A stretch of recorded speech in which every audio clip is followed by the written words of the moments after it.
ন্যায় কোনে দিয়ে? ন্যায় কোৰ্টে দিয়ে। কোৰ্টত বিচাৰ হ'ব, তাত উকিল ধৰিব লাগিব, তাৰপিছত সেই বিচাৰ চলিব। সেই কথা আমি নহয়, বাচ্চা সকলোৱে জানে ন্যায় কোৰ্টে দিয়ে, সেই কথা আমি জানো।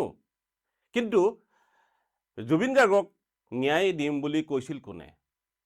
আমিতো তেতিয়াও আচৰিত হৈছিলোঁ যে ন্যায় আমি দিম, আমি ন্যায় দিমেই, জুবিনক ন্যায় আমি দিমেই, আমি দিম, বিজেপিয়ে দিব, সেই বুলি কোনে কৈছিলে? আপোনালোকে কৈছিলে প্ৰভুসকল। আপোনালোকে কৈছিলে যে নিৰ্বাচনৰ আগত যদিহে জুবিনক ন্যায় নিদিওঁ, তেতিয়াহ'লে ভোটটো আপোনালোকে মোক কিয় দিব? আপোনালোকে কি সুন্দৰ সুৰত সেইদিনাখন লাইভ আহি আপুনি কৈছিলে যে ইলেকশ্যনৰ আগত যদি জুবিনৰ ন্যায় দিব নোৱাৰোঁ, তেতিয়াহ'লে আপোনালোকে মোক ভোট কিয় দিব? নিদিব। আপোনালোকে মোক ভোট কিয় দিব? কিমান সুন্দৰ কোমল শান্ত হৈ আপুনি কৈছিল যে জুবিনক ন্যায় দিমেই, আৰু জুবিনক মই দিম ন্যায়, বিজেপিয়ে দিব ন্যায়, সেই কথাখিনি আপুনিয়ে কৈছিল। আৰু এতিয়া সম্পূৰ্ণকৈ ওলোটা বাগৰ মাৰি ক'লে ন্যায় কোনে দিয়ে?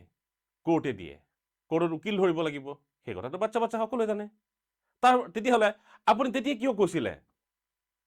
তেতিয়া কিয় কৈছিলে যে জুবিনৰ ন্যায় দিমেই, ন্যায় বিজেপিয়ে দিব? কিয় কৈছিলে? মানুহক কিয় বিভ্ৰান্ত কৰে আপোনালোকে? এটা কথাত আপোনালোক কিয় থাকিব নোৱাৰে? কিয় কথা ইমান সলনি কৰে আপোনালোকে? বেয়া লাগে। আপোনালোকৰ ওপৰত আমি ভৰসা কৰোঁ, আপোনালোকক আমি বিশ্বাস কৰোঁ, আৰু সেই বিশ্বাসক আপোনালোকে এনেকৈ মূল্যহীন কৰি দিয়ে।